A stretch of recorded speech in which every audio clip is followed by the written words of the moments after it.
Salut à tous et à toutes, j'espère que tout le monde va bien. Aujourd'hui on se retrouve dans une nouvelle review où je vais te parler du DJI Osmo Mobile 7. Une fois la boîte ouverte, voici à quoi ça ressemble. Donc nous avons le manuel utilisateur avec les instructions et le Quick Start. Ensuite nous avons un câble USB-C USB-C. Et enfin vous vous retrouvez avec votre Osmo emballé dans une magnifique pochette avec écrit Osmo. Donc voici à quoi ressemble cet Osmo Mobile 7. Donc sur cet Osmo 7, vous avez l'accroche téléphone magnétique.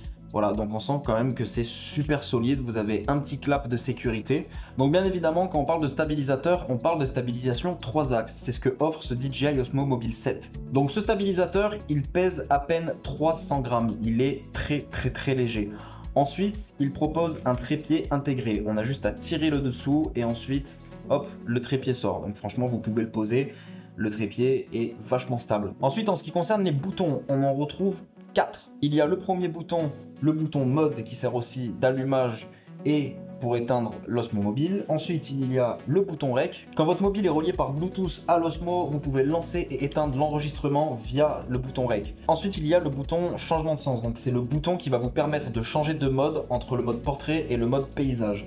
Ensuite, comme à son habitude depuis le départ, il y a le fameux joystick pour diriger la nacelle. Sur le côté, vous avez un port USB qui permet de recharger votre téléphone pendant que vous shootez. Et ensuite, pour finir, derrière, vous avez une gâchette pour changer le sens entre la face avant et la face arrière et pour réaxer votre mobile. Et vous allez me dire, mais niveau autonomie, qu'est-ce que ça donne? Et bien écoutez, DJI annonce 10 heures d'autonomie, donc largement de quoi faire une journée de tournage. Donc cet Osmo Mobile, il est compatible avec l'application DJI Mimo. Via cette application, vous pouvez avoir un tas d'options en plus comme l'Active Track 7.0. Donc ce qu'il faut savoir, c'est que vous pouvez mettre de sacrés gros téléphones dessus. Moi personnellement, je possède un Galaxy S25 Ultra. Il rentre largement et franchement, le DJI le supporte totalement. En sachant que ce stabilisateur possède la fonction de démarrage rapide. Vous prenez votre téléphone, vous montez dessus et là, vous avez juste à déplier votre Osmo Mobile et le stabilisateur se met en marche. En ce qui concerne le mode de prise de vue, vous en avez 4. Vous avez le PF, le PTF, le FPV et le Spin Shot. Donc le mode PTF, c'est le mode où la caméra vous suit. C'est-à-dire qu'il va sur les côtés et il va de bas en haut. Donc ça c'est parfait pour filmer soit vers le haut, soit vers le bas. En fait, vous pouvez vraiment aller venir chercher votre sujet et revenir à la normale. Donc ce mode-là, il est parfait pour ça. Ensuite, on a le FPV. Donc le FPV, qu'est-ce que c'est? C'est très simple. La nacelle, elle est débridée.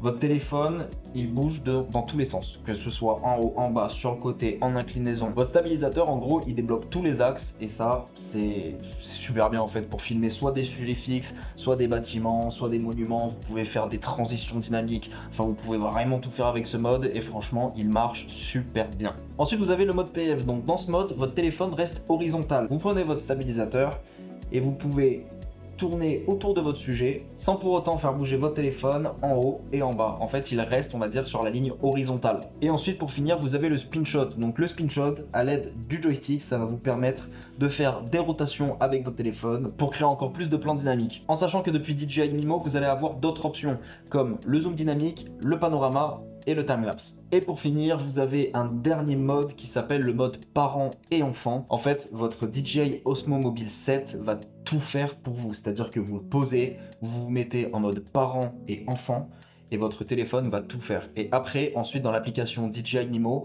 vous pouvez avoir accès à des films qui ont déjà été préfaits sur l'application. En fait, ça vous permet de profiter de vos proches et d'avoir un film juste en un seul geste et en un seul clic. Donc ça, gros point positif, franchement, c'est super cool. À noter malheureusement que sur ce modèle, donc le 7 et pas le 7 Pro, le 7 ne possède pas de barre télescopique. Elle est disponible que sur la version Pro. Donc ensuite, on va dire que la grosse nouveauté sur ce modèle 7, c'est Active Track 7.0. Donc Active Track sélectionne plusieurs sujets et d'une simple pression, vous pouvez changer de sujet ou verrouiller votre sujet. Pour activer Active Track, c'est très simple. Vous prenez votre stabilisateur, vous entourez votre sujet, là en l'occurrence c'est mon Action 4, et votre Active Track est fait. Vous n'avez plus qu'à filmer et à bouger autour de votre sujet. Le DJI Osmo Mobile 7 ne le quittera pas. Donc là, comme vous pouvez le voir, je tourne autour de mon Action et l'Active Track marche à merveille.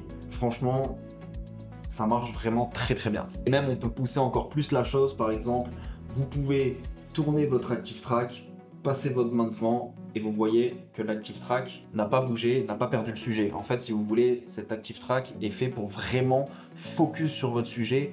Et même si vous passez derrière un mur ou derrière un poteau, l'Active Track restera sur votre sujet. Donc bien évidemment, vous pouvez paramétrer la vitesse de suivi si vous la voulez vite, lente, moyenne, etc.